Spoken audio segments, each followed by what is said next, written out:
मसीह खुदाम के पाक पवित्र नाम में आप सबको मेरा सलाम। खुदाम का शुक्र है आज फिर उस वक्त के लिए कि खुदा ने हमें जमा किया ताकि हम उसके कलाम को सीखने वाले बने।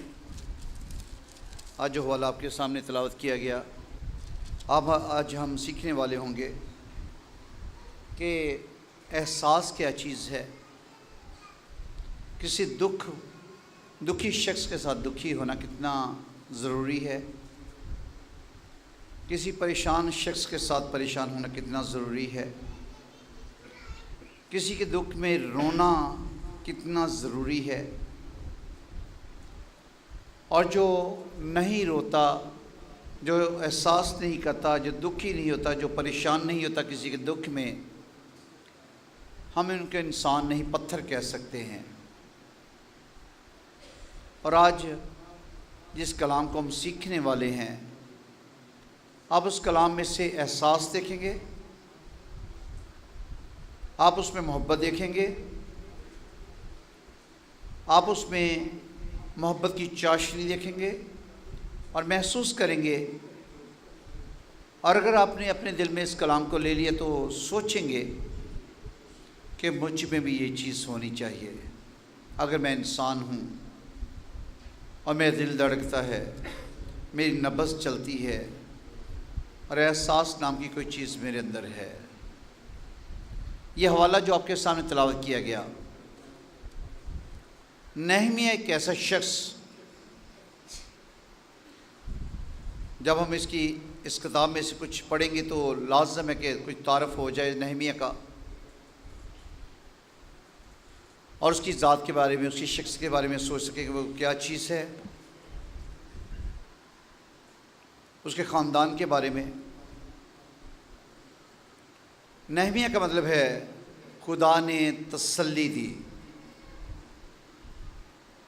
और नहमिया बज़ाहिर एक साकी है, प्याला पेश करने वाला, बादशाह का साकी। अपने ओहदे के लिहाज से ये बादशाह के बहुत करीब है। अगर किसी शख्स को मुमताज़ ओहदा मिल जाए, बादशाह के बहुत करीब हो जाए, तो फिर उसका अंदाज़, उसकी बात बहुत सी हट कर हो जाती है। और अक्सर लोगों के अंदर ये एहसास ख़त्म हो जाता है। किसी को दुखी देखकर उसके साथ दुखी नहीं होते या किसी के दुख में शरीक नहीं होते। ये नहमिया, जब कुछ लोग असीर करके लाए गए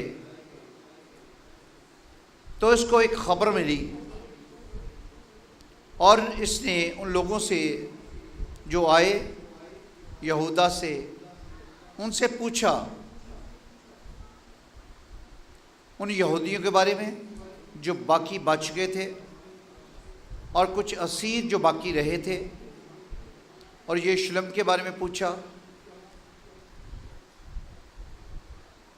उन लोगों ने जो उनके भाइयों में से थे या उसकी कौम में से थे, उन्होंने वहाँ का अहवाल बयान किया कि वहाँ पर जो लोग बच चुके हैं वो ज़िल्लत की हालत में हैं, वो नहायत मुसीबत में हैं, और यरूशलेम की फसील टूटी हुई है, उसके फाटक आग से जले हुए हैं। और कलाम में लिखा है, जब उसने ये बातें सुनी तो बैठकर रोने लगा और कई रोज़ तक मातम करता रहा और रोज़ा रखा और आसमान के खुदा के हुजूर दुआ की। अगर हम उस दुआ को गौर से एक दफ़ा सुन लें तो आपकी ज़िंदगी में एक बड़ी खूबसूरती पैदा हो जाएगी। अगर आपकी ज़िंदगी दुआया रूह आपके अंदर है या ज़िंदगी दुआया है, तो ये अल्फाज सुनकर आपके अंदर से एक एहसास जागेगा कि जो लफ्ज़ नहमिया ने सुने, कैसा दिल टूट गया उसका। मैं महसूस करता हूँ कि ये जो कहा गया कि नहायत ज़िल्लत और मुसीबत में है, शायद उसने कौन से अल्फाज उसको बता दिए कि रोने लगा, कौन से अल्फाज कह दिए कि मातम करता रहा कई रोज़ तक, क्या कह दिया कि दुआ में ठहर गया, क्या कह दिया कि कई रोज़ तक रोज़े में ठहर गया, दुआ करता रहा, मातम करता रहा, रोता रहा। हम कई दफ़ा बाइबल मुक़द्दस को एक आम सी किताब या अखबार समझ के शायद पढ़ते हैं, लेकिन जब एहसास के साथ पढ़ेंगे तो ये अंदर उतर जाएगा, ये बातें अंदर उतर जाएंगी। नहमिया की किताब पढ़ते हुए जब यरूशलेम का अहवाल हम पढ़ते हैं तो देखते कि यरूशलेम की फसील टूटी हुई, फाटक जले हुए। मुझे याद है गोजा का वो वाक़या, मैं बेसिकली गोजा का रहने वाला हूँ, और जिस दिन गोजा का ये वाक़या हुआ मैं कराची में था, और जैसे मुझे वहाँ से फ़ोन आ रहा था, आप सोच नहीं सकते मेरी कंडीशन क्या होगी। जब मैं टीवी पर देख रहा था तो कहा तो ये जा रहा था दो ग्रुपों के दरमियान लड़ाई हो रही है, और जब मैंने अपने मोहल्ले के चौगिर्द हज़ारों की तादाद में लोग देखे जो हमला कर रहे थे, मेरी कंडीशन गैर हो रही थी। मेरे बस पे होता तो मैं कुछ भी करने के लिए तैयार था, लेकिन मैं एक बात जानता हूँ, जब एहसास आपके अंदर होगा, जब दुख आपके अंदर होगा, जब आप महसूस करेंगे आपके लोगों के साथ ये हो रहा है, तो परेशानी होगी। चाहे वो बहावलपुर के लोग हों, चाहे वो यहोनाबाद के लोग हों, चाहे वो पेशावर के लोग हों, चाहे लाहौर के लोग हों, किसी के साथ भी जब कुछ होता है, अगर आपका एहसास नहीं जागता, आप दुआ नहीं करते, आप रोज़ा नहीं रखते, या आपके आंसू अगर नहीं निकलते, कम से कम आपका दिल अंदर से रोता हुआ नहीं है, तो आपका एहसास मर गया, आप पत्थर के हो गए। नहमिया ने जब ये सुना तो बैठकर रोने लगा, ये क्या हो रहा है मेरे लोग के साथ। शायद उसकी वहाँ वालदा होगी, शायद उसकी वहाँ खाला होगी, फुप्पो होगी, घर के दूसरे लोग होंगे, उसके दोस्त होंगे, दोस्तों के ख़ानदान होंगे। अब ये शख्स तो इस बादशाह के पास है,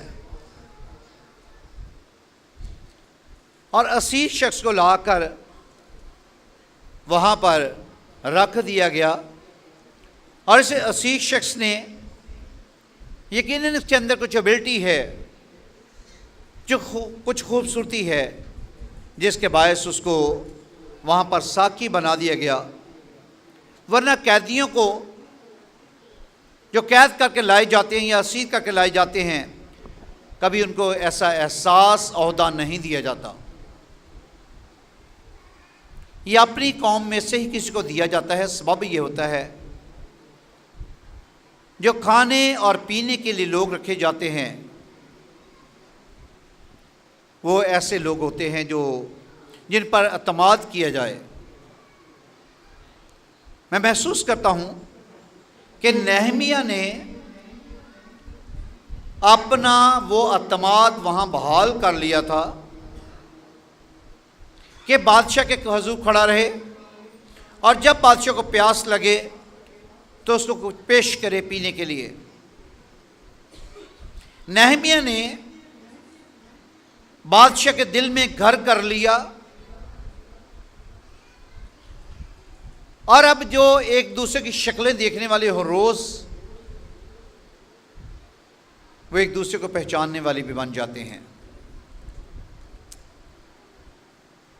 आपके घर के लोग अगर अफसरदा हो जाएं, बेटा बेटी या वाइफ या मियाँ तो आप ज़रूर उनसे पूछे क्या हुआ, आपके चेहरे को क्या हुआ।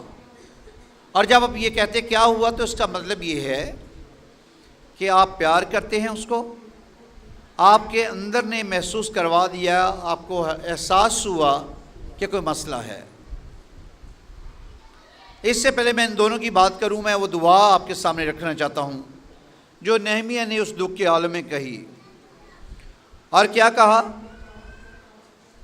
ए खुदावंद, आसमान के खुदा, खुदाए अजीम व मुहीब, जो उनके साथ जो तुझसे मोहब्बत रखते और तेरे हुक्म को मानते हैं, अहद व फजल को कायम रखता है, मैं तेरी मिन्नत करता हूँ कि तू कान लगा और अपनी आंखें खुली रख, ताकि तू अपने बंदा की उस दुआ को सुने जो मैं अब दिन रात तेरे हुजूर तेरे बंदों बनी इसराइल के लिए करता हूँ, और बनी इसराइल की ख़ताओं को जो हमने तेरे बरखिलाफ़ की मान लेता हूँ। और मैं और मेरे भाई ख़ानदान दोनों ने गुनाह किया है, हमने तेरे ख़िलाफ़ बड़ी बदी की है, और उन हुक्मों, आयन और फरमानों को जो तूने अपने बंदा मूसा को दिए नहीं माना। मैं तेरी मिन्नत करता हूँ कि अपने उस कौल को याद कर जो तूने अपने बंदा मूसा को फरमाया, अगर तुम नाफरमानी करो तो मैं तुमको कौमों में तितर बितर करूँगा, पर अगर तुम मेरी तरफ फिर कर मेरे हुक्मों को मानो और उन पर अमल करो तो गो तुम्हारे आवारा गर्द आसमान के किनारों पर भी हों, मैं उनको वहाँ से इकट्ठा करके उस मकाम पर पहुँचाऊँगा जिससे मैंने चुन लिया, ताकि अपना नाम वहाँ रखूँ। वो तेरे बंदे और तेरे लोग हैं जिनको तूने अपनी कुदरत और कभी हाथ से छुड़ाया है। ऐ खुदावंद, मैं तेरी मिन्नत करता हूँ कि अपने बंदा की दुआ पर और अपने बंदों की दुआ पर जो तेरे नाम से डरना पसंद करते हैं कान लगा। और आज मैं तेरी मिन्नत करता हूँ कि अपना बंदा को कामयाब कर और उस शख्स के सामने उस पर फजल कर। मैं तो बादशाह का साकी था। ये दुआ उसने उस खुदा के हुजूर की। इस दुआ के अंदर उसने मिन्नत खुदा की। इस दुआ के अंदर उसे खुदा की शान की बातें की कि खुदाए मुहीब, खुदाए अजीम, और फिर उसकी मोहब्बत का उसको यकीन दिलाया जो तुझसे मोहब्बत रखते हैं, तो उनके जो तेरे हुक्मों को मानते हैं, तो उनसे अहद व फजल उनके साथ कायम रखता है। और फिर दुआ में कहता है मैं तेरी मिन्नत करता हूँ। बहुत से लोग ऐसे हैं जो दुआ करते हैं तो लगता है खुदा को डांट रहे हैं, ए खुदा ये कर। खुदा को जब भी पुकारें आपके अंदर आजिज़ी, इनकिसारी, फरमाबरदारी मौजूद होनी चाहिए। और इस शख्स के अंदर देखें, बादशाह का करीबी है, और जो करीबी होते हैं उनकी तनख्वाह भी ठीक ठाक होती है, उनको सहूलतें भी बेहतरीन मिलती हैं, कोई कमी भी उनके पास नहीं होती, लेकिन उसके बावजूद आज इनकिसारी शख्स के अंदर है। तो मैं महसूस करता हूँ आज इनकिसारी क्यों है। सबब ये है कि ये यहूदी है, ये इसराइली है, और इसराइली शुरू ही से जिनको खुदा ने चुन कर अपना बनाया, उनमें आज इनकिसारी तो लाजम है। उनको चुनकर अपना बनाया, और हमें चुनकर नहीं बल्कि हमें खून देकर खरीदा, अपना बनाया। मैं कहूँ तो ये काम छोटा ना होगा, उसने अपना खून देकर हमें अपना बनाकर खरीद लिया, और हम तो और करीब हो गए। हम तो आज इनकिसारी हमें बहुत कूट कूट कर भरी होनी चाहिए, जो बहुत कम लोगों में नजर आती है, जो उस तौर से नजर नहीं आती जैसी नजर आनी चाहिए। इस शख्स के अंदर ये बात नजर आती है, और इसने यहाँ पर अपने गुनाहों का इकरार भी किया कि मैंने, मेरी कौम ने, मेरे भाई ख़ानदान ने तेरा जो गुनाह किया है, तेरे जो हुक्मों को नहीं माना, और तूने जो अपने कलाम में बताया कि मैं उनको कौमों में तितर बितर कर दूंगा। इस बात का बरमला इजहार किया कि तूने ऐसा कहा है, मुझे पता है जो तूने हमें असीर का यहाँ तक पहुँचा दिया, तूने जो आज असीरी का सिलसिला वहाँ चल रहा है, जो यरूशलेम के फाटक जले हुए हैं, जो उसकी फसील टूटी हुई है, जो सारे मसले मसाइल मैं समझ गया हूँ, जान गया हूँ, सबब हम ही हैं, वजह हम ही हैं। मेरी और आपकी ज़िंदगी में जितनी प्रॉब्लम्स हैं, या तो खुदा हमें अपने करीब लाना चाहता है या फिर कुछ हमें समझाना चाहता है। हम में प्रॉब्लम यह है, हम दुखों मुसीबतों में पड़ते फिर भी खुदा को नहीं जान पाते। हम कहते हैं ये बीमारी तो सब पर आती है, ये दुख तो सब पर आते हैं, एक्सीडेंट तो सबके होते हैं, ये बीमारी दुख तो सबको लगते हैं, ये परेशानियाँ तो सबको आती हैं, हर एक को नहीं आती। खुदा के मानने वाले, खुदा को प्यार करने वाले, उनको तो वो दुखों मुसीबतों से निकाल देता है, उन पर तो परेशानी आने नहीं देता। और यहाँ पर इसीलिए उसने लिख दिया कि हमारी नाफरमानी के सबब से हमारे साथ ये कुछ हुआ। ये जो कुछ हमारी कौम के साथ और जो कुछ हमारे ख़ानदान, आबाई ख़ानदानों ने जो गुनाह किया है, और जो हमने और हमारे लोगों ने गुनाह किया है, जो बनी इसराइल ने ख़ता की है, जो बनी इसराइल ने गलतियां की हैं, तो उनको याद ना कर बल्कि उसको माफ़ कर दे। फरमाया, कहा कि लिखा है कि तू उनको कौमों में तितर-बितर कर देगा। साथ ही कहा, पर अगर, इसका मतलब ये शख्स कलाम को बहुत डीपली जानता है, बहुत गहराई से जानता है, और कहा, पर अगर तुम मेरी तरफ फिर कर मेरे हुक्मों को मानो और उन पर अमल करो, तो गो तुम्हारे आवारागर्द आसमान के किनारों पर भी हों, मैं उनको वहाँ से भी इकट्ठा करके उस मकाम पर पहुँचाऊँगा जिसे मैंने चुन लिया, ताकि वहाँ अपना नाम रखूँ।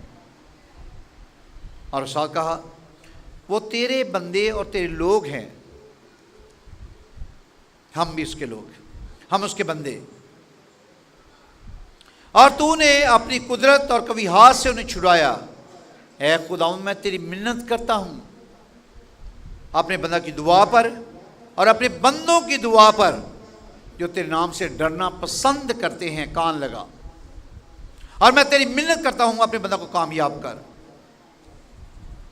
उससे पहले जो दुखी है, जो लाचार है, जो परेशान है, जो अफसुदगी की हालत में है, जो परेशानी के आलम में है, सबसे पहले उस परेशानी में रोना अपनी जगह, रोज़ा भी रखा है, लेकिन बादशाह से बात करने से पहले अपने उन बादशाहों के बादशाह से बात की। ज़मीन पर भी जब हम किसी से बात करते हैं, अगर उससे पहले बादशाहों के बादशाह से बात कर लें, आसानियाँ पैदा हो जाएंगी आपके काम में।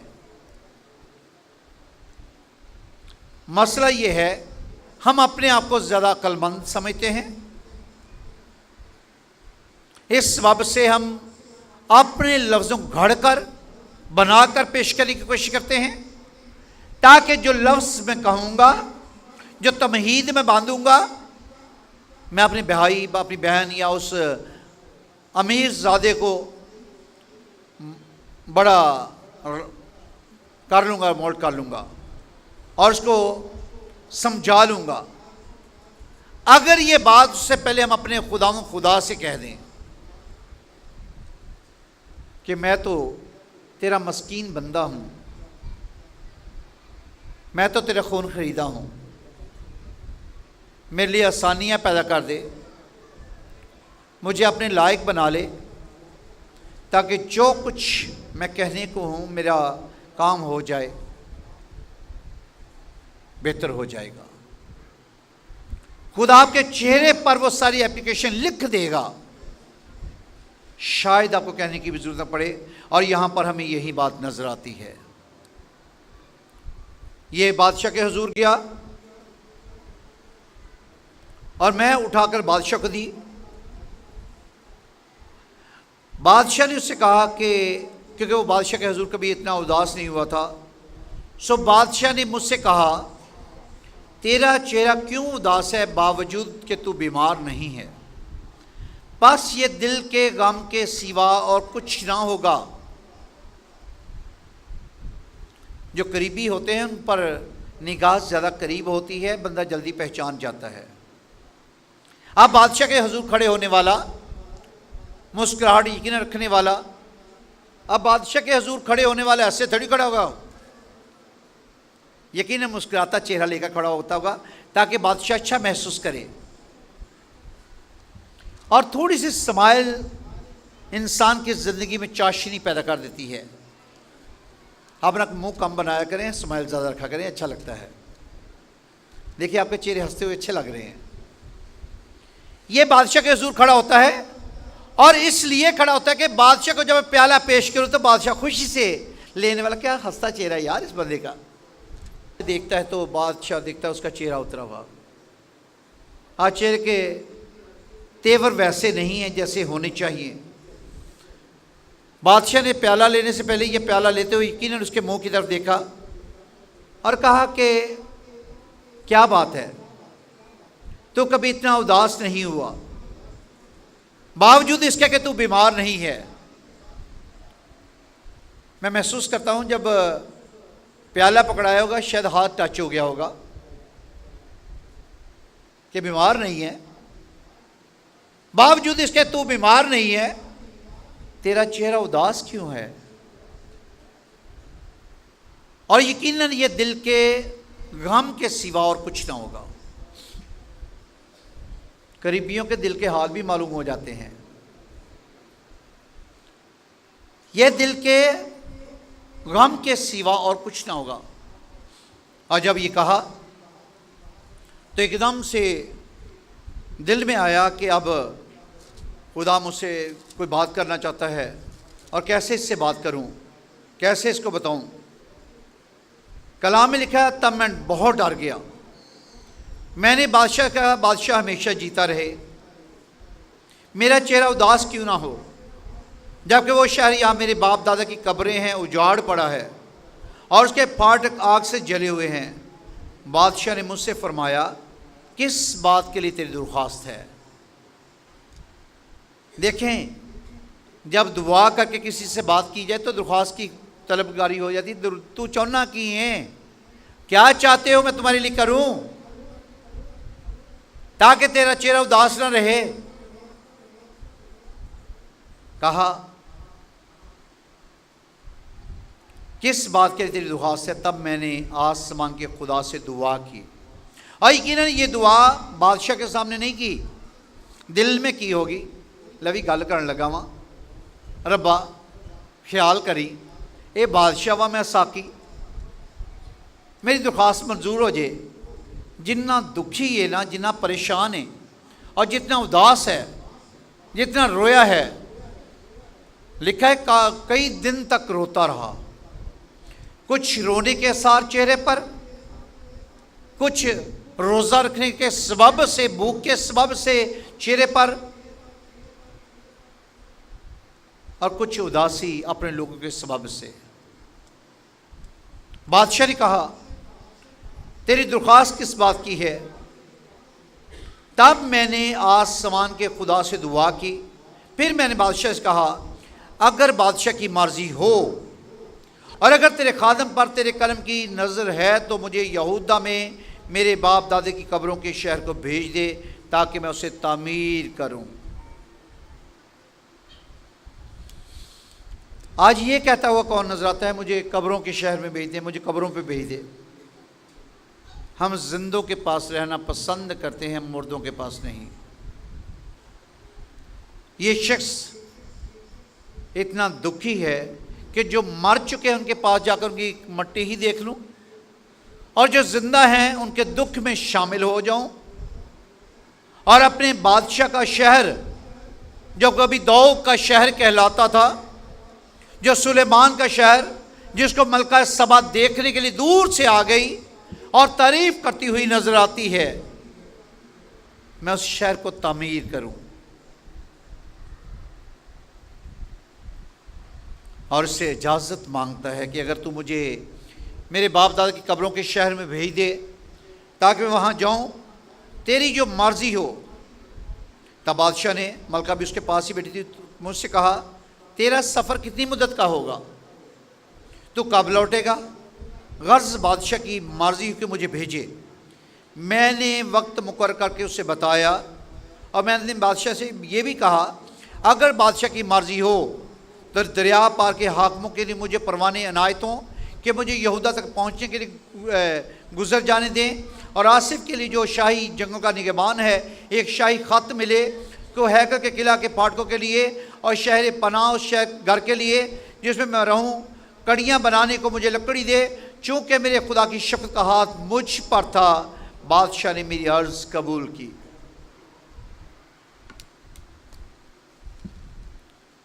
कई दफ़ा मालिक, जो ज़मीनी मालिक हैं, छुट्टी देते हैं तो थोड़ा सा शायद एडवांस देते होंगे और साथ ही कहते होंगे कितने दिन बाद आएगा, और ये कहता तुझे कितना वक्त चाहिए, कितनी मुद्दत चाहिए, तो कब लौटेगा। मर्जी उससे पूछ रहा है, मालिक ये है, बादशाह ये है। सबब ये है कि बादशाहों के बादशाह ने कहा इसको जाने दे, इससे मेरे शहर को आबाद करना है। मेरा शहर जला है, मेरा वो शहर जो मेरे बादशाहों का शहर है, जिसको मैंने बादशाह को दिया, जिसे मैंने सुलेमान को दिया, जिसे मैंने दौलत को दिया। कुछ लोगों ने जला दिया है, ये उसको जाके तामीर करे, भेज इसको। बादशाह की जुर्त क्या है? जब बादशाहों का बादशाह कह दे तामीर करना है, ये खत भी देगा, ये परवाने भी देगा, ये गुजरने की जगह भी देगा, और सारे बादशाह जो रास्ते में आएंगे जगह दे देंगे। अब ये साकी नहीं जा रहा, अब ये गवर्नर बनकर जा रहा है। इसके पास परवाने हैं, इसके पास हुक्मनामे हैं, और ये किसी साकी को हुक्मनामे नहीं दिए जाते, ये परवाने किसी साकी को नहीं दिए जाते, सिर्फ गवर्नर्स को दिए जाते हैं। अब ये साकी से गवर्नर हो गया। जितने खुदा का काम करने वाले हैं, जो खुदा के घर का कुछ भी काम करते हैं, अगर दिलो जान से काम करें, अगर दिलो जान से मेहनत करें, दिलो जान से खुदा को प्यार करें, मोहब्बत करें, और जो भी किसी भी तौर से प्यार करे, खुदा उसकी इज़्ज़त को चार चांद लगा देता है। जिस जगह भी वो बात करते हैं बात कबूल हो जाती है। इसके बादशाहों के बादशाह के साथ कोई चलता है तो ऐसा होता है। बादशाहों के बादशाह ने बादशाह के दिल में ये बात डाल दी, परवाने दे इसको, और गुजर के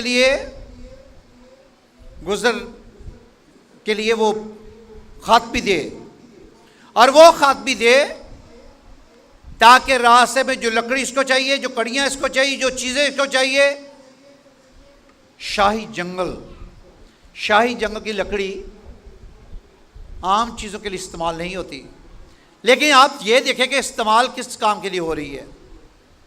वो शाही जंगल का निगहबान था, और आपको खुदा ने किसी और काम के लिए रखा है। आप भी मुहैया करने वाले हैं, वो लकड़ी मुहैया करेगा, आप लकड़ी के लिए पैसे मुहैया करते हैं, और आप अपना हिस्सा डालकर इस हैकल को खूबसूरत बनाने का बहुत बड़ा चिपक जाए। हम यरूशलेम की सलामती ऐसे नहीं चाहते, हम अपनी दुआओं में यरूशलेम की सलामती की बातें ऐसे नहीं करते। सबब यह है, अगर वो इसराइली हैं तो हम मसीही हैं। वो हमारे अबाओ जदाल का शहर है, नेहमिया के अबाओ जदाल का शहर ही नहीं, वो मेरे और आपके अबाओ जदाल का शहर भी है। यहूदा का बब्बर वहाँ चलता फिरता है, और आने वाले वक्त में हमें ये बात नजर आती है। अगर हम आज भूलते हैं इस बात को, तो ये हमारी खुद परस्ती, खुद फरेबी है। दाऊद बादशाह से सीखें, जो कहता हुआ नजर आता है, मैं कौन हूँ और मेरा घराना क्या है कि तूने मुझे यहाँ तक पहुँचाया। हमें और आपको जिसने इस मकाम तक पहुँचाया है, वो मेरा और आपका बादशाहों का बादशाह है। दानियल और उसके साथी उसको नहीं भूले, शेरों की मान में उन्होंने याद रखा, आग की भट्टी में उन्होंने याद रखा। मलका अस्तर को देखे, उस मकाम तक पहुंच गई, मर्द की उस मकाम तक पहुंच गया, दरबान बना, लेकिन उसको नहीं भूला। हम तो मिनटों में खुदा को भूल जाते हैं। मूसा के जज्बे की तरफ गौर करें, जो तपश उसके अंदर थी, जो गरमाइश उसके अंदर थी, वो अपने लोगों को नहीं भूला। अगर वो बाहर गया, अपने भाइयों पर निगाह की और गैर के जुबा से मुलब्बस हुआ और उसका खून बोल उठा और उसने फरौन की बेटी का बेटा कहलाना पसंद ना किया, इनकार कर दिया और मिस्र के खजानों को ठुकरा दिया, यहां तक कि उसने अपनी कौम के साथ बदसलूकी को सहना ज्यादा पसंद किया और उसको मिस्र के महलों पर तरजीह दी।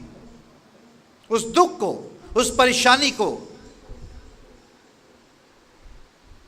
आज हम दुख सहना पसंद नहीं करते। आज हम अपनी कौम के लिए रोना पसंद नहीं करते। आज हम अपनी कौम के लिए रोज़ा रखना पसंद नहीं करते। आज हम अपनी कौम के लिए देर तक वावेला नहीं करते।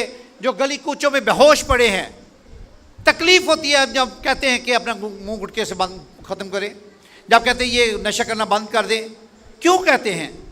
हलाक तो आप हो रहे हैं, लेकिन आप नहीं, मेरे खुदा के वो लोग जिनका फिदिया उसे दिया, जिसके लिए वो कुर्बान हुआ, जिसके लिए उसे सलीब पर अपनी जान दी, आज उनकी कंडीशन क्या है? आज वो क्या कर रहे हैं? कितना दुख देते अपने खुदाम को, रोज को अलानिया जलील करते हैं, रोज को सूली चढ़ाते हैं अपने कामों से, अपनी हरकतों से, अपने अमाल से। लेकिन आज नहमिया की तरह रोने वाले कहाँ हैं? आज ववेला करने वाले कहाँ हैं? क्या आपको जब पता चलता है मेरे लोगों के साथ ये हो रहा है, जब उनके गले काटे जाते हैं, कितने लोग हैं जो दुआ में बैठ जाते हैं, कितने लोग हैं जो रोना शुरू कर देते हैं, कितने लोग हैं जो बादशाहों के बादशाह कहते हैं, खुदा क्या तेरे लोग के साथ यही होता रहेगा? अगर ये होना है तो कम से कम उनको बर्दाश्त की कुव्वत दे दे, ऐसी ताकत दे दे, ऐसी हिम्मत दे दे, ऐसी खूबसूरती दे दे, ताकि वो दिल और जान से बर्दाश्त कर सके। जब उनको कढ़ाई में डाला जाता है, जब उनके माथे पर रख कर फायर कर दिया जाता है, जब उनको आग से जला दिया जाता है, आज भी खुदा को कबूल करने वालों के बहुत लोग खिलाफ हो जाते हैं। जो उसको कबूल कर लेता है, लोग उसके पीछे पड़ जाते हैं। हमारे अपने लोग उनकी निशानदेही करते हैं, हमारे अपने लोग बताते हैं वहां छुपा हुआ है, उनको पनाह नहीं देते, उनके लिए जगह नहीं बनाते, को चंद टाइम का उनको खाना नहीं खिला सकते, उनको किराया नहीं दे सकते। वो दुख की हालत में होते हैं, हम अपने कामों में लगे होते हैं, हमें अपने कामों से फुर्सत नहीं मिलती। नहमिया की तरह रोने वाले कब लोग आएंगे? नहमिया की तरह तामीर करने वाले लोग कब आएंगे? नहमिया की तरह ववेला करने वाले कब आएंगे? नहमिया की तरह रोज़ा रखने वाले कब आएंगे? नहमिया की तरह दुआ करने वाले कब आएंगे? क्या हम कलाम नहीं सुनते? रोज़ सुनते हैं। क्या हम कलाम पर गौर नहीं करते? रोज़ गौर भी करते हैं, लेकिन अमल करना थोड़ा सा मुश्किल है हमारी ज़िंदगी में। प्रॉब्लम यह है, हम अमल की तरफ आते ही नहीं। चलें आज अमल की तरफ आते हैं, चलें आज सोचते हैं मैं इस कलाम पर अमल करूंगा। खुदा तूने मुझे झंझोड़ के रख दिया, मेरे बहुत से लोग परेशान हैं, मेरे लोग बहुत से असीरी में हैं। थाईलैंड में कितने लोग पर कमसरी की हालत में हैं, परेशानी के आलम में हैं। बहुत से ममालिक के अंदर लोग असीरी की हालत में हैं, दुख की हालत में हैं। बहुत से लोगों को खाना सही से नसीब नहीं होता, बहुत से लोग परेशानी के आलम में हैं।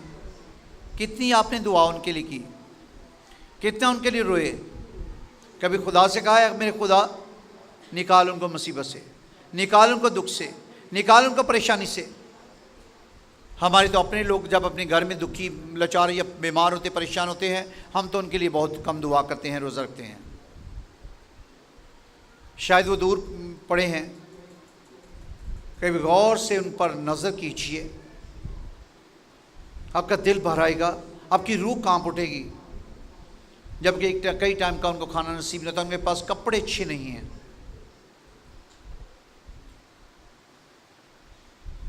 उनको सही से खाना नसीब नहीं होता, उनकी भूख सही नहीं है उनकी मिटती। हम पेट भर के रोज़ सो जाते हैं, हमें क्या।